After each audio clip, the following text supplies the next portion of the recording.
이제 명절 잘 보내고 이제 내일부터 다시 이제 시작해야 되죠, 그죠? 이미 출근하신 분도 계실 텐데 아니면은 한 열흘 쉬고 내일 이제 또 출근해야 되는데 기분이 아주 좋으시죠? 막 신나고 막 그렇죠. 일하니까 뭐 일이 없을 때는 일했으면 하는데 또 일이 막상 있으면 또 아유 쉬었으면 그러죠. 이게 사람 마음인데 그 마음 정리를 좀 잘 했으면 좋겠다 싶은 생각 들어요. 지난주에도 우리가 마음에 관한 이야기했죠. 그러니까 마음이 하나님께 막 정해지지 않으니까 다른 거 자꾸 찾게 되거든요. 뭐 하나님이 안 보여요. 살다 보면 하나님 안 보이면 어떻게 해요?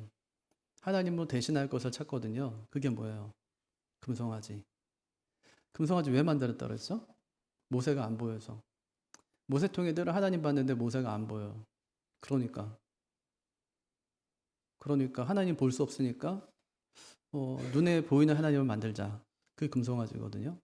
그러니까 신앙생활하면서 주의할 게 있어요. 내 스스로 신앙생활을 할 수 없으면 늘 남을 의지하며 신앙생활을 하게 되면 나중에 결정적인 순간에 그가 사라지는 순간 하나님도 사라져요. 그럼 어떻게 되냐? 그 다음에는 내가 믿고 싶은 하나님을 내가 만들어요. 예. 눈에 보이는 하나님. 그러니까 어디서 시작된 됐어요? 탐심. 예, 탐심. 탐심이 뭐라고 그랬죠? 하나님보다 더 원하는 거. 예. 하나님보다 더 원하는 거. 그러니까 하나님 눈에 안 보이니까 아예 눈에 보이는 하나님을 만들어버려요. 그냥 더 원하는 거죠. 언제든지 내가 말할 수 있고 찾아갈 수 있고 눈에 보이는 것으로 예배할 수 있으니까.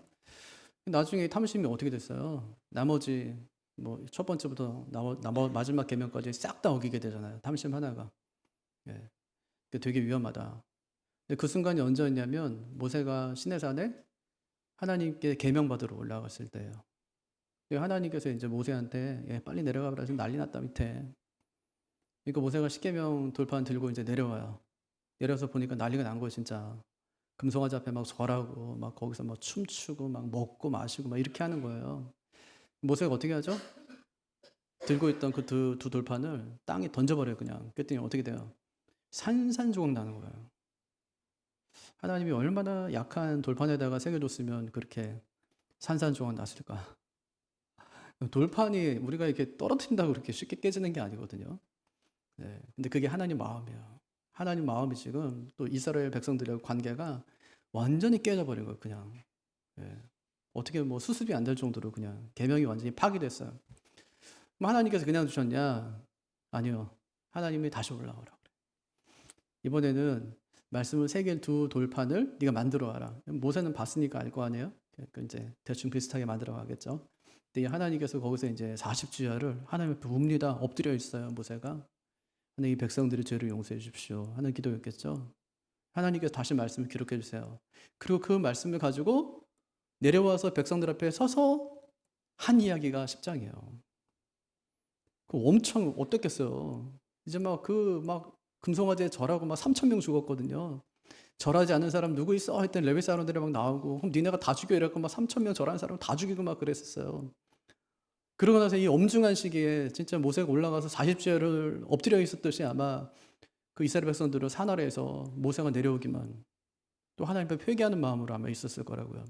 그리고 드디어 말씀 받아갖고 내려왔을 때 모세가 그들 앞에서 했던 이야기 뭐 하래요? 5가지 명령 지켜라. 첫째가 뭐예요? 하나님 경외해라. 둘째는 말씀대로 살아라. 셋째 하나님 사랑해라. 넷째 하나님 섬겨라. 5번째 명령과 규례를 지켜라. 어떻게 하면 지킬 수 있대요? 그렇게 할 수 있는 방법 어떻대요? 우리 마음을 어떻게 해야 돼? 우리 마음을 새롭게 해야 되는 거예요. 예. 우리 마음을 새롭게. 하나님께서 뭐라고 하시냐면 마음의 할례를 받아라 이렇게 말해요. 마음의 할례를 받아라. 할례는 자르는 거죠. 남자들 포경 수술하는 거니까 자르는 거잖아요. 할례는. 마음의 할례를 받으라는 말은 뭘까요? 굳어진 마음 제거하라는 말이에요. 굳은 살이죠. 마음의 굳은 살 제거해라. 불순종을 제거해라. 마음의 할례만 받으면 되냐? 아니요, 그걸로 안 돼. 또 할 게 있는데 목을 굳게 하지 말래요. 목을 곧게 하지 마라. 이스라엘 백성들은 목이 곧은 백성이죠. 하나님께서 이 사람들 넌 진짜 목이 고다 그렇게 말씀하신 다음에 곧바로 금송아지 사건이 있어요. 금송아지 사건이 있으니까 하나님께 또 하신 말씀이 거봐 너희 목이 곧잖아 이렇게 말씀하시거든요. 그리고 또 한 번 말씀하시는 거예요. 재차 말씀하실 때 목을 곧게 하지 말래요. 금송아지 사건이 이게 이제 이 마음이 우리가 이제 교만해서 생기는 거구나. 마음이 교만하면 어떻게 돼요? 하나님까지 만들어요, 우리가. 그래서 어떻게 하래요? 하나님의 성품을 닮으래요. 하나님 어떤 분인데요? 전지전능한 분. 못할 게 없어요. 하나님은 다 알아. 책 읽지 않아도 하나님은 이미 알고 있어요. 머리카락 세지 않아도 이미 알고 있어요. 하나님 못할 게 없어요. 다 할 수 있어요. 하나님께서는. 예언도 하잖아요. 하나님께서 다 할 수 있어. 다 할 수 있는데 그럼 우린 교만하잖아요. 근데 하나님 교만하지 않아요. 누굴 사랑하나 봤더니 고아와 과부를 사랑한대. 그들을 돌봐요. 나그네를 하나님이 사랑하신대요. 그거 하라는 거 우리한테. 너희 마음이 높아지고 너희 마음이 뭐 이렇게 그거 중요한 게 아니라 정말 하나님께 잘 되게 하셨을 때 풍요로울 때 그때 하나님 잊지 말고 하나님처럼 뭐 하래요? 사랑하고 잘 돌보라 이렇게 말씀하시는 거예요. 네. 그렇게 하려면 또 한 가지 방법이 있어요. 네. 그게 뭐냐? 하나님께 잘 붙어 있는 거야. 하나님께 붙어 있어라. 붙어 있는단 말은 뭐라고 그랬어요? 의지하라. 의지한다는 말은 남편과 아내가 딱 하고 붙어 있듯이 이렇게 딱 붙어 있는 거야. 이게 의지하는 거예요. 자녀는 부모를 의지하죠.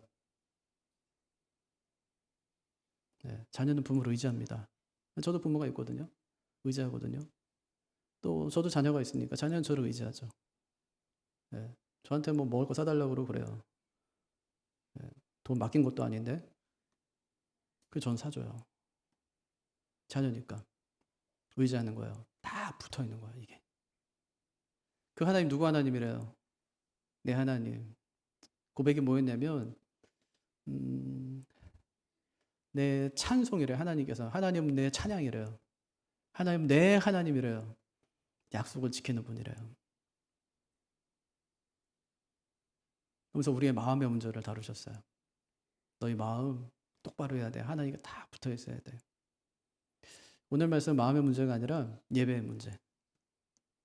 이제 마음이 예배를 향해야 돼요. 그럼 만약에 마음을 갖다가 우리가 깨끗하게 비워놨어요. 깨끗하게. 그러고 나서 예배를 취하지 않으면 어떻게 될까요? 귀신이 나갔어요. 어떤 사람이. 그랬더니 어떻게 되든가. 깨끗이 소재됐는데 7 귀신 데리고 들어와요. 야 거기 청소됐대 좋더라야 이러면서요. 마음이 깨끗하고 정결해. 근데 예배가 없어요. 그건 아무것도 아니에요.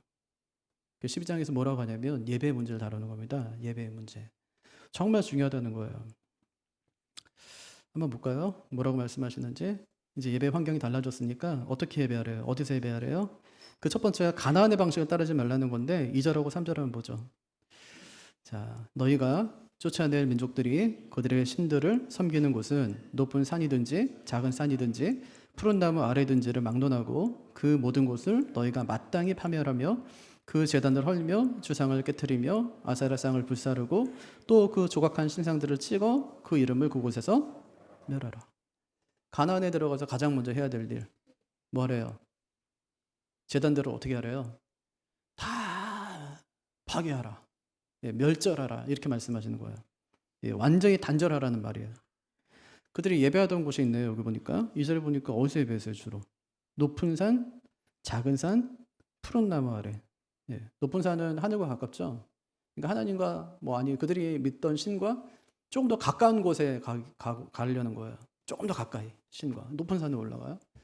푸른 나무는 생명력이잖아요. 그러니까 거기는 풍요를 줄 수 있다고 생각했어요. 푸른 나무 아래서 제사 지내고 했었거든요.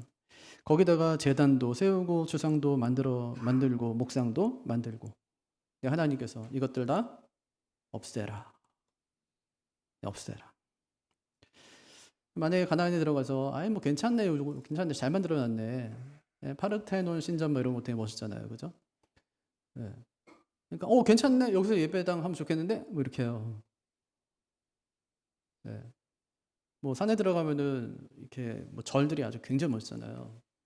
막 기도하면서 이제 저 절을 우리가 좀 샀으면 좋겠다. 막 설악산에 막 신흥사 막 이런 거 엄청나게 큰데 막. 하나님께서 뭐라고 하시냐면 가나안에 들어가거든. 거기 있는 제단이든지 아니면 주상이든지 아니면 목상이든지 다 파괴해라. 이렇게 말씀하십니다. 없애라 이렇게 말씀하시는 거예요. 그냥 여기서 뭐 바알 대신 하나님 섬기면 되잖아. 뭐 이미 있는 거 왜 부수고 왜 새로 만들어 돈 들게. 그게 아니에요. 모든 것을 다 파멸하라. 다 허물라고 말씀하시는 겁니다. 이건요 단순히 시설을 철거해라 이런 말이 아니에요. 그 무슨 얘기냐면 기억이나 영향력 자체를 지우라는 말이에요. 아예 그냥 지워라 이렇게. 악은 뭐래요? 악은 모양이라도 버리라. 그거 못했던 사람이 사울이거든요. 아말렉과 전투할 때 하나님께서 뭐라고 하세요? 그거 다 죽여. 다 없애버려. 짐승까지 싹 다 진멸시켜. 이렇게 말씀하시거든요. 근데 사울이 남겨놔. 좋은 소, 좋은 양. 그러다가 누구한테 걸려요? 사무엘한테 걸리거든요. 그게 뭐라 그래요? 하나님께 제사 드리려고 좋은 거 빼놨죠. 이렇게 얘기해요. 그랬더니 사무엘이 하는 말이 순종이 제사보다 낫고. 제사보다 낫대요.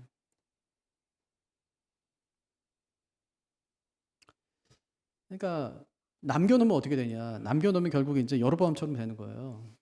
여로보암이 어떻게 하죠? 이제 북이스라엘에 그가 왕이 됐어. 분열왕국 때 이제 왕이 됐어요. 근데 그가 이제 금송아지를 떡하니 세웁니다. 금송아지 딱 세워요. 예루살렘까지 가기 힘들지? 우리 여기서 예배하자. 이게 우리를 인도한 하나님이야, 신이야 이렇게 얘기합니다. 뭐 정치적인 이유가 있죠. 왕권 유지에 대한 두려움. 또 자기 백성이 늘 예루살렘으로 내려가는 거야. 그러니까 예배는 해야 되니까. 성전에 늘 가요. 아, 북이스라엘 사람인데 남유다로 계속 가는 거야. 그럼 마음 뺏기겠죠? 마음이 흔들리고. 그럼 안 되잖아요. 그래서 못 가게 하기 위한 장치였어요, 그게. 또 종교적인 이유도 있죠. 편리한 예배 제도화.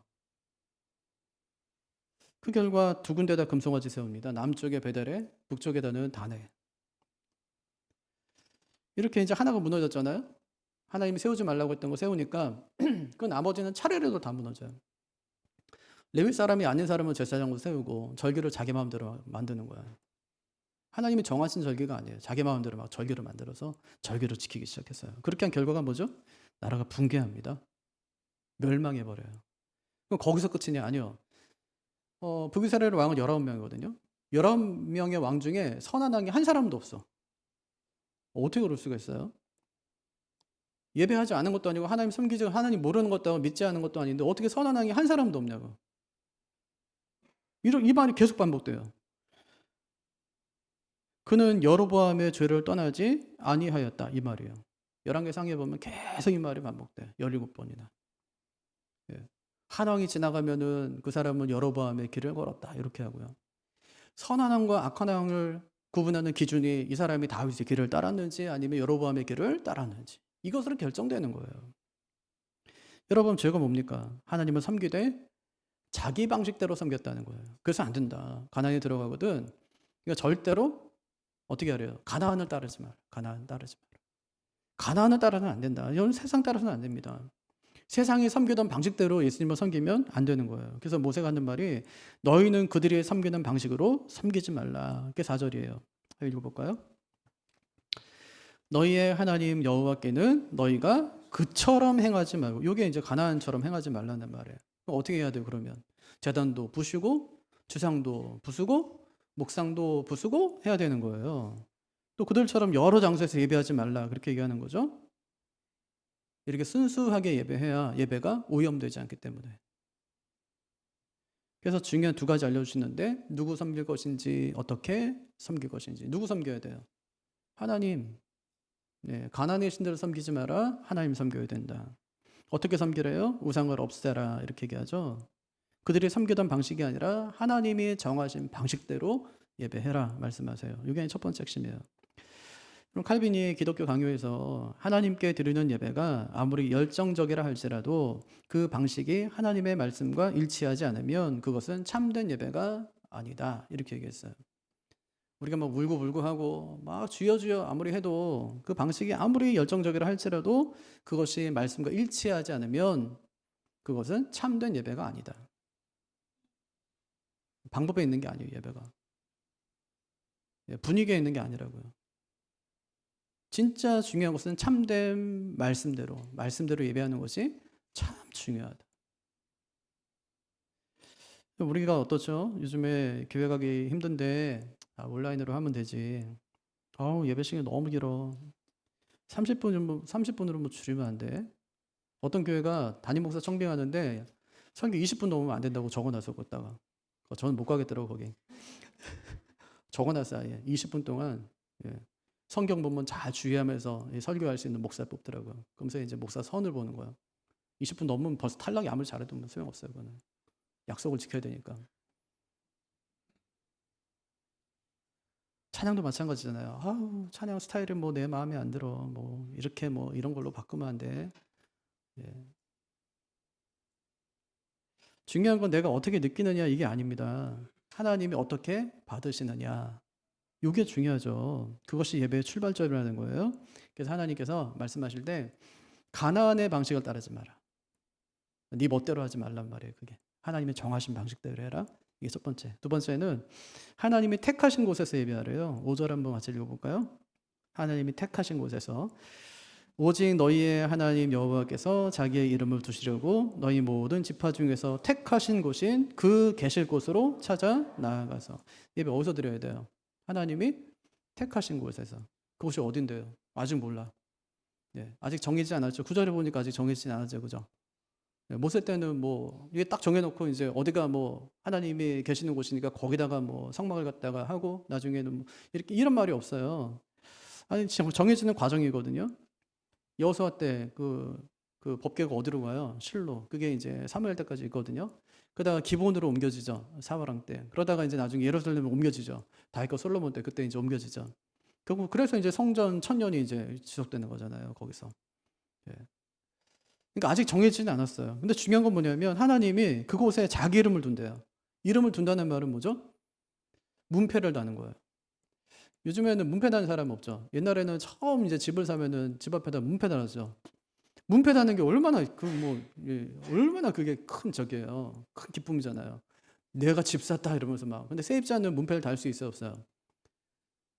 주인이 허락하면 달 수 있지. 근데 그런 말 있잖아요. 세입자한테 문패 달게 했더니 주인 행세한다고. 예, 그러니까 이게 문패를 단다는 거예요. 이건 뭐냐면 여기가 내가 거주하는 곳이다 이런 뜻이에요. 내가 거주하는 곳이다. 내가 있는 곳이다. 그러니까 거기 가면 누가 있어요? 그 사람이 있는 거예요. 하나님께서 성전에다 성소에다가 성전에다가 내 이름을 두었다는 말은 뭐냐면 내가 거기 거주한다 이런 뜻이에요. 그러니까 거기 가면 누가 있는 거예요? 거기 가면 하나님이 계신 거예요. 거기 가면. 내 집이래요, 하나님께서. 거기 오면 나를 만날 수 있대요.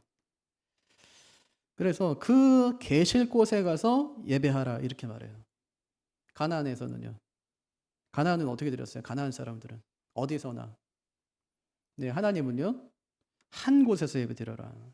딱 정해진 곳. 왜 그렇죠? 하나님은 유일하신 분이기 때문에. 가나안의 신은요 다 지역신이에요. 우리도 옛날에 뭐 우리가 조상들이 섬겼던 그 신들을 보면 다 지역신이죠. 마을 입구에다가 뭐 천하 뭐 대장군 뭐 이런 거 만들어 놓잖아요. 그거 다 지역신이거든요. 마을을 수호하는 신들. 뭐 성황당 이런 거 이제 만들고요. 다 지역신이에요. 그러니까 뭐 바람신, 뭐 돌신, 무슨 뭐 있잖아요. 뭐 태양 뭐 섬기는 신, 다 그런 지역신들이거든요. 가나안의 신들이.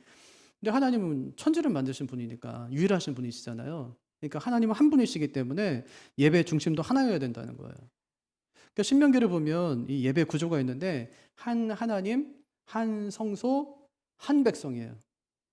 예, 한 백성. 또 하나가 신앙의 순수성을 지키기 위해서 한 곳에서 드려라 그렇게 얘기했는데 만약에 여러분 각 지파마다 제단을 세웠으면 어떻게 됐을까요? 그러면 아마 가나안의 산당과 혼합될 위험이 굉장히 있습니다. 뭐 여기서 그냥 대충 드리고 말지 이렇게 이제 되는 거죠. 우리나라도 마찬가지죠. 우리 신앙은 대개가 유교식이에요. 유교식 신앙. 유교의 가르침은 뭐냐면 돌을 닦아서 신에게 더 가까이 가는 거거든요.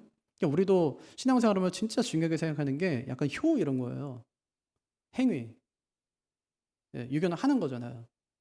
아랫사람은 윗사람을 공경하고. 그러니까 우리가 이제 아랫사람이니까 하나님을 공경하고 이런 식으로. 하나님 예배할 때도 마치 우리가 자식된 자로서 효를 행하는 것처럼 우리가 하는 거거든요. 그러니까 은혜를 누릴 수가 없어요. 하나님과 깊은 교제를 그 안에서 누릴 수가 없단 말이에요. 그래서 하나님께서 제단과 주상과 목상을 불사르라. 예, 이 말은요. 정성보다 진짜 중요한 게 뭐냐면 정확함이에요. 정확하게 예배하는 거. 이게 진짜 중요하다고요. 또 하나가 이제 공동체의 통일성인데 12지파가 만약에 각각의 제단을 쌓게 되면 지파 중심의 신앙이 생기겠죠. 우리도 이제 교단마다 약간 좀 다르잖아요. 오순절 막 순복음 개통은 굉장히 막 뜨겁고 장로교는 굉장히 약간 좀 차갑고 막 그러잖아요. 예, 좀 다르듯이 그렇게 지파 중심의 신앙이 생기겠죠. 또 지역 중심의 신앙이 생기겠죠. 그러니까 하나님 백성이라는 전체적인 어떤 정체성이 흔들릴 위험이 있습니다. 그래서 하나님께서 하신 일이 뭐냐면 1년에 3번씩은 꼭 예루살렘에 모여 이렇게 하신 거예요. 네, 절기 때는 꼭 모여. 예. 그래서 내가 편한 곳이 아니라 하나님이 택하신 곳에 가서 예배드려라. 근데 가는 곳으로 끝일까요? 아니요. 가는 것 중요하지만 가서 드리는 것도 중요해요. 예.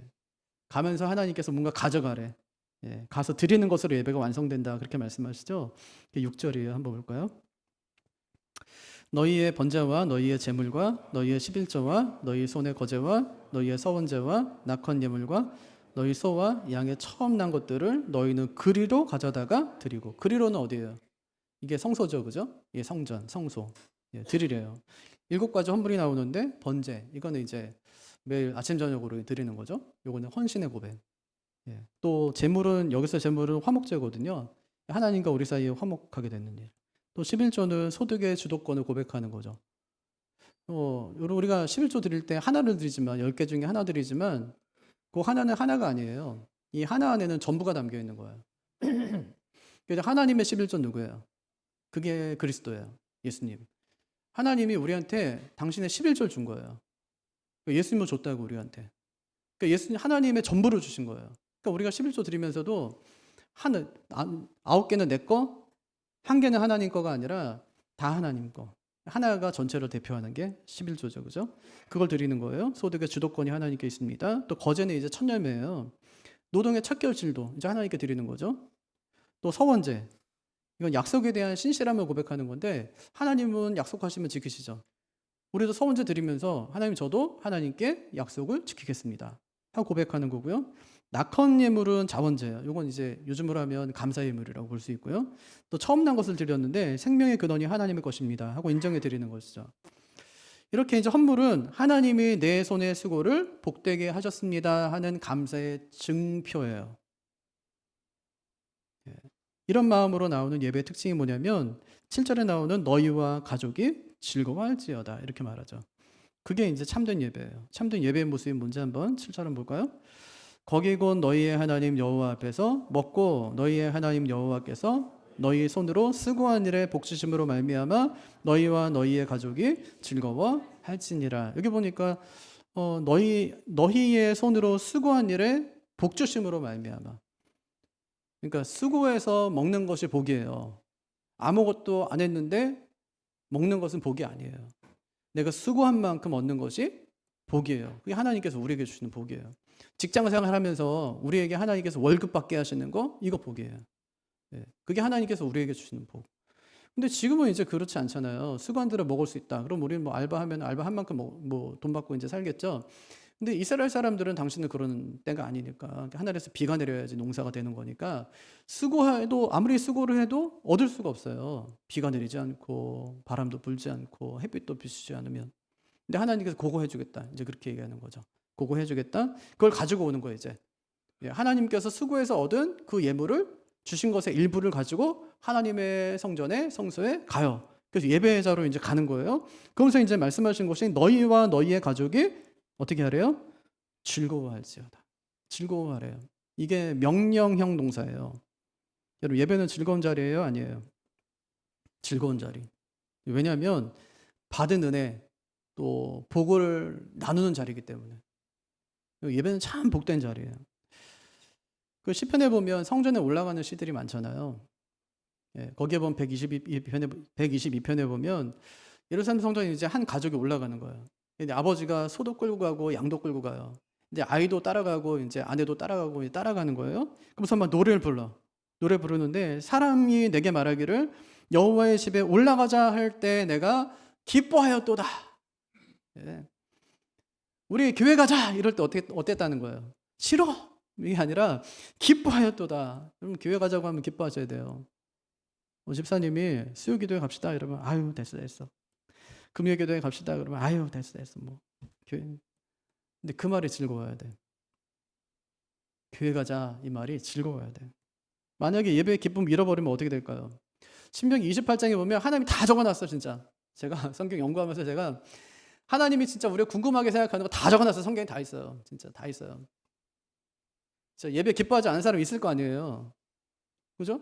근데 하나님께서 신명기 28장에 적어놨어요. 그걸 적어놨어요. 뭐라고 하냐면 네가 풍족할 때 주로 이제 풍족할 때 예배 안 드리는 것 같아요. 보니까 풍족할 때 기쁨과 즐거움으로 여호와 내 하나님을 섬기지 아니하였으므로 내가 적군을 섬기게 되리라 이렇게 말합니다. 포로로 잡혀간다는 말이에요. 이게 인생에 큰 어려움이 찾아온다는 얘기죠. 말씀대로 살지 않으면은 하나님께서 뭐 어떻게 한다고 그랬어요? 세 가지. 예. 처음에 흉년, 그 다음에 수탈, 그 다음에 포로. 예. 그렇게 되는 거예요. 정말 풍족할 때 기쁨으로 하는 게 나아가지 않으면 어떻게 된대요? 적군 위에 와서 너가 적군을 섬기게 될 거다 이렇게 얘기합니다. 기쁨의 예배가 노예의 종교로 전락하는 거죠. 그러니까 예배가 무너지면 민족도 다 무너져 버려요. 그러니까 우리가 해야 될 일은 뭐예요? 예배를 회복하는 일. 그러니까 내가 느끼는 감정이 아니라 하나님이 정하신 방식대로 예배하는 거. 내가 편한 곳이 아니라 하나님이 계신 곳에 와서 우리가 헌물을 하나님께 드리면서 하나님이 내 손의 수고를 복되게 하셨습니다 하면서 어떻게 해요? 지난 한 주간을 돌아보고 지난 한 달을 돌아보면서 가족 모두가 함께 즐거워하는 것, 이것이 뭐예요? 예배. 그 예배는 참 영광스러운 거예요. 그러니까 우리 예배를 예배학 때 예배학 시간에 예배를 정의할 때 뭐라고 하냐면 예배는 가장 중요한 것, 가장 긴급한 것, 가장 영광스러운 것, 세 가지예요. 그게 예배예요. 우리가 드리는 예배. 이렇게 회복된 예배는 다시 성전 안에서 끝나는 것이 아니라 어떻게 해요? 이제는 삶의 자리로, 가정과 일터로, 식탁과 일상으로 확장시켜가는 거예요. 그래서 하나님께서 일상을 예배가 되게 하십니다. 그게 15절이에요. 한번 볼까요? 성소에 머물렀던 예배가 어떻게 일상으로 확장돼 가는지 보세요. 그러나 내 하나님 여호와께서 내게 주신 복을 따라 각성해서 내 마음에 원하는 대로 가축을 잡아 그 고기를 먹을 수 있나니 곧 정한 자나 부정한 자를 막론하고 노루나 사슴을 먹는 것 같이 먹으려니와. 이 가나안에 들어가니까 두 가지가 바뀌네. 하나는 예배 장소가 바뀌어요. 예. 그러니까 광야에서는 이동식이었죠. 성소는 이동식이니까. 근데 가나안에 들어가면 성전은 고정식이니까 고정식으로 바뀌어요. 또 보니까 도축의 장소가 바뀌어요. 성막에서 늘 짐승을 잡았거든요. 가축을 잡을 때 항상 성막에서. 근데 어디예요, 이제는? 각 성과 가정에서 잡아도 괜찮아. 이렇게 이제 제도의 변화가 일어나는 겁니다. 그러니까 예배의 경계가 어떻게 된 거예요? 성막에서 일상으로 확장된 거예요. 확장되었다, 확장. 여러분, 도축은 제사 행위잖아요. 아무 데서는 못 잡잖아요. 어디로 끌고 가요, 그거를? 내 집이 멀어도 어디까지 가요? 성막까지 가야 돼요. 성소까지 가야 돼요. 그래서 내가 거기 가가지고 이 짐승을 잡는 곳에 가서 내가 다 죽여요. 내가 끌고 온 그 짐승을 내가 죽여. 내가 키워가지고 온 그 양을 내가 죽인단 말이에요. 내가 거기서 내가 목을 따고 그다음에 피를 다 빼고 그다음에 각을 뜨고 막 이거 가죽을 벗기고 내가 다 죽여요. 그러니까 제사장에게 가져가는 거거든요. 내가 죽어 마땅한 사람이지만 나 대신 이 짐승이 죽는다는 거 아니에요. 예. 그렇게 했거든요. 그래가지고 거기서 이제 얻는 고기의 일부를 화목제물로 먹기도 하고 이제 그렇게 했었어요. 고기를 먹으려면 어디로 가야 되냐? 가축 내가 키운 고기를 먹으려고 하면 항상 성소까지 가야 되는 거야. 근데 고기 먹으려고 성소까지 가요? 걸어서 우리는 10분도 가기 싫은데. 근데 가나안에서는 더 할 거 아니에요. 영토가 넓어졌으니까. 성소도 진짜 멀어졌고. 근데 고기 먹으려면 거기까지 갈 수가 없잖아요. 새로운 명령이 주어지는데 네가 마음에 원하는 대로 먹으라 이렇게 말씀하세요. 이게 세속적인 도살이 허용된 것인데 뭐 먹는 것처럼 그러래요. 노루나 사슴을 먹는 것 같이. 노루나 사슴. 자, 22절 한번 읽어볼까요? 정한 자나 부정한 자를 막론하고 노루나 사슴을 먹는 것 같이 먹을 수 있거니와. 노루나 사슴은 요거는 성경에서 가축이라고 부르진 않거든요. 요거는 야생 동물이죠. 짐승. 그러니까 에서가 야곱을 위해서 잡았던 게 뭘까요? 그 양 잡아오고 뭐 이 잡아온 게 아니라 밖에 나가 사냥했던 것은 노루나 사슴 이런 거 아마 잡아왔을 거예요. 그 요리해가지고 아버지한테 가져간 거죠. 근데 하나님께서 이제는 가축이라고 하면 하나님께 제물로 드릴 수 있는 거니까 소, 양, 염소예요. 그 가축도 집에서 잡아먹을 수 있다 그렇게 말씀하신 거죠. 그러니까 이것이 예배의 확장이에요. 예배가 성소에만 머무는 것이 아니라 이제는 식탁으로, 일상으로, 또 가정으로 옮겨온 것을 이제 의미하는 것이죠. 그러니까 성소만이 아니라 네 식탁에서도 나를 기억해라 이렇게 말씀하신 겁니다. 그 순간에 어떻게 됐어요? 식탁이 제단이 되고 식사가 예배가 된 것이죠. 근데 주의할 게 있어요. 이렇게 하나님께 확장시켜놨다고 네 마음대로 해가 아니에요. 하나님께 즉시 다음 명령을 덧붙이시는데 23절 한번 같이 한번 읽어보죠. 어떤 명령을 붙이시는지 예배 규정이 있어요. 다만 크게 삼가서 그 피는 먹지 말라. 피는 그 생명인즉 내가 그 생명을 고기와 함께 먹지 못하리니. 예, 피는 뭐래요? 생명. 레위기 17장 11절에서 육체의 생명은 피에 있음이라. 내가 이 피를 너희에게 주어 제단에 뿌려 너희의 생명을 위하여 속죄하게 하였나니. 피는 항상 어디에 뿌렸어요? 제단에다 뿌리는 거예요. 예. 항상 그 가축들은 어디서 잡아요?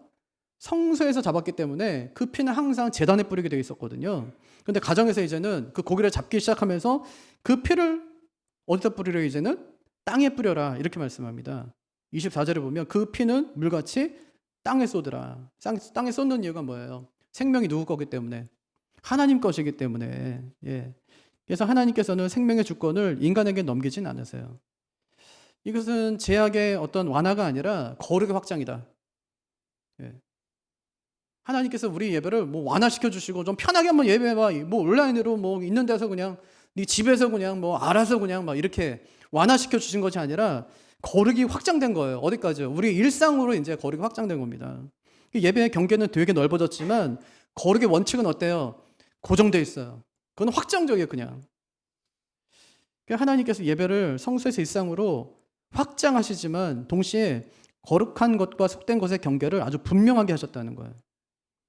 이것뿐 아니라 이제 고기는 집에서 먹을 수 있지만 반드시 성소에서만 드려야 되는 것들이 있어요. 17절과 18절에 보면은 11조 천열매 서원제, 이것은 반드시 성소에서만 드려라. 그러니까 일상이 예배가 되었다고 해서 모든 것이 그냥 아무렇게나 막 해도 되는 것은 아니다. 하나님 말씀하시죠. 이제 우리한테 뭐라고 하세요? 너희 몸을 하나님이 기뻐하시는 거룩한 사은 제물로 드리라. 12장에 보면 이제 우리 이제 그 하나님 예배하는 장소가 되게 변천되오죠. 그러니까 욥이 드렸던 그 제단, 뭐 아브라함이 드렸던 그 제단, 처음에 제단에서 시작하잖아요. 그다음 나중에 이제 출애굽기 이제 들어서면서 이제 그 시내산에서 앉혀놓고 이제 했던 게 이제 그 성막 설계도 주고 만들게 하고 이제 그렇게 하는 거잖아요. 성막에서 이제 예배 한참 하게 하다가 나중에 이제 그것이 가나안에 들어가서 이제 고정식이 되면서 성전이 되잖아요. 성전이 됐어요. 하나님께서 내 이름으로 둔 그곳에서 예배하라. 한 곳을 지정하셔서 이제 거기서 예배하게 하셨는데 몇백 년 뒤에 그게 다시 한번 그게 이제 깨져요. 예수님이 어느 날 길을 가다가 너무 시장해가지고 우물가에 앉아 계셨어요. 그때 누구 만나요? 사마리아 여인을 만나는 거예요. 그 여인이 예수님과 대화하는 중에 뭘 묻냐면 예배에 관한 이야기를 물어요. 우리 조상들은 이 산에서 예배했고 당신들은 저기 예루살렘에서 예배하는데 진짜 어디서 예배하는 것이 맞습니까? 그때 예수님께서 하신 말씀이 이 산도 아니고 저기 성전도 아니래요. 우리가 진짜 예배할 때가 온대요. 그게 진짜 이때래요. 그러면서 하신 말씀이 하나님께 예배하는데 영과 진리로 예배해야 된다, 이렇게 말씀하세요. 영과 진리로. 여태까지는 어디서 예배 드리는 줄 알았어요? 건물 안에서. 건물 안에 하나님께서 갇혀 계신 줄 알았어요. 근데 하나님 주님께서 그게 아니래요. 이 때가 올 텐데 지금이 그때다, 이렇게 말씀하시는데 요한복음에서 말하는 때는 전부가 예수님의 십자가 사건이에요. 예수님이 딱 십자가 사건을 딱 완성하신 다음에는 성전은 이제 끝나는 거니까. 성전이 뭐 하는 곳이죠? 죄를 용서하시는 곳인데, 짐승 잡아가지고 제사장이 이제 죄 용서하는 곳인데, 예수님이 십자가에서 우리의 모든 죄를 단번에 다 용서하셨어요. 그러면 이제 성전의 기능 끝나는 거거든요. 이제 건물에서 어디로 옮겨지냐면 고린도전서 3장 16절에 보면 너희가 하나님의 성전인 것과, 이렇게 말씀하세요. 건물에서 어디로 이동하는 거예요? 이제는 우리 몸으로, 우리가 거룩한 성전이 되는 거예요. 그러니까 하나님께 자기 이름을 두신 곳. 그래서 우리가 누구예요? 그리스도인. 그리스도인이잖아요, 우리가. 그러니까 우리가 이제 예배자가 되는 거죠. 그래서 우리가 우리의 몸을 가지고, 우리 제물인 우리의 몸을, 산 제물인 우리의 몸을 가지고 일상에서 예배하며 살아가는 사람이 되는 거예요. 엄청나게 확장된 거예요, 진짜로. 이제는 건물에 머무는 것이 아니라 하나님께서 각 사람 가운데 성령으로 함께 하시면서 우리를 교회되게 하시고 예배자가 되게 하시고 예배의 그 처소가 되게 하신 거예요, 우리를. 우리가 가는 곳이 예배하는 곳이 되게 하신 거예요. 그럼 뭐 아무렇게나 해도 되냐? 그러면 이제는 내 안에 하나님 계시니까 뭐 아무렇게나 내가 하면 되냐? 아니요. 하나님께서 거룩의 자리를 확장시키신 것이지 너희 마음대로 해라, 알아서 해도 된다 말씀하신 것이 아니라고요. 진짜 중요한 것은 이렇게 베푸신 하나님의 식탁 있잖아요. 이제 너희 집에서 고기 잡아 먹어도 돼. 이렇게 한 우리의 식탁이 정말 진짜 하나님께서 베푸신 제단이 되려면 삶이 예배가 돼야 돼. 밥 먹을 때 감사로 먹어야 돼요. 감사함으로. 일할 때요, 골로새서 3장에 보면 어떻게 하래요? 죽게 하듯 하라. 죽게 하듯 하라. 주님께 하듯 해야 돼요. 일할 때. 그렇게 하면서 구별을 잘 지켜가는 거예요. 날을 지켜야 돼요. 주일은 주의 날이죠. 주님께 속한 날이라는 뜻이거든요. 주의 날. 주일을 성수해야 되는 거죠. 온전히 지키는 거예요. 그날을. 보존하며 지켜가는 거죠. 일상은 거룩하면서 살아가고요. 그렇게 일상 속에서 하나님을 인정하며 살아가는 것입니다. 예. 우리가 밥 먹기 전에 기도하죠. 내 생명은 주님의 것입니다. 이런 고백이에요. 피를 땅에 쏟듯이 우리는 우리 열심과 시간을 주님께 다 쏟아야 되는 것이죠. 이것이 우리가 일상에서 드리는 예배라는 말입니다. 하나님께서는 예배 공간을 넓혀주셨어요. 성전에서만 아니라 가정과 일터에서 식탁과 대화에서 모든 순간이 예배가 되게 하신 것이죠. 그렇지만 예배 중심은 변하지 않아요. 예배 중심은 항상 언제나 하나님 자신이세요. 이것이 신명기 12장이 말하는 삶의 예배입니다. 이것이 진정한 경건의 완성이라고 할 수 있어요. 우리 삶에서 예배가 시작되기를 바라요. 오늘 하나님께서 우리에게 하신 말씀처럼 가나안의 방식을 따르지 말고 내게 남겨진 작은 악의 모양이라도 있다면, 그래서 오늘 하나님께서 명령하신 대로 파멸하고 깨트리고 불사르고 멸해서 둘째, 하나님이 택하신 곳에서 예배대로 서야 합니다. 하나님께서 원하시는 방식대로 하나님께 드릴 때에 마음이 담긴 것을 드리면서 나와 우리의 모든 가족들이 함께 즐거워할 수 있는 그런 예배. 그 예배가 여기서만 드려지는 것이 아니라 일상으로 확장되는 일상의 예배. 그 예배를 통해서 하나님의 영광이 드러나고 또 하나님의 은혜가 임하게 되는 그런 삶이 우리의 삶이 되어야 한다는 말입니다. 가정과 일터에서도 신실한 예배자로 살아갈 수 있는 우리가 되기를 주님의 이름으로 축복합니다. 자리에서 일어나시